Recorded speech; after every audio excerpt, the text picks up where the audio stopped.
Sagaran man gud mga higala, no, kaning ingana nga panghitabo. Dili man gyud ni ang nipatay ani mga higala. I mean, ang nagsugo sa pagpatay ni mga higala, kaya man gyud nila nga mubayad. No? Pila ra man intaw kinabuhi tao karon. No? Kaya gyud nila mga higala nga musuhol, no? O ang gabuhat sa ani, sigurado ko mga higala nga di na ni madutlan og konsensya. Bullseye! Bullseye! Di na ni mada mga higala butang-butang og piso sa lungon. Bullseye! Bullseye! Lisod na ni ang ato mga higalang gipaningkamutan o gipanghinaot, no? Ang makatabang og dako sa pagsulbad og pagkabuot niya ng hustisya nga idlas pas manatad mga higala. Bullseye! Bullseye! Mao ang atong otoridad.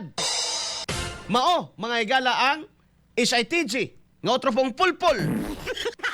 Ha? Mao ang NBI nga otro pong papugi points.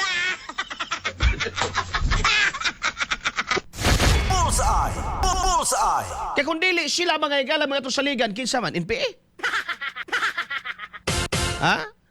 Kay sila man mga higala ang atong mga tinugyanan sa balaod. Bullseye! Bullseye! Naturalmente, sa ilag yun mo salig mga kaigsunan. Pero kung ang sama ni Kapitan Dudong Bukol nga na, wali pa ni siya kwartahan, pero daghan kay mga kaila, no?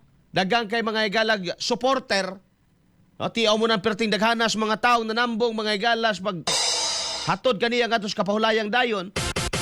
Meaning, no, dili lang iyang kabarangay, no, dili lang iyang mga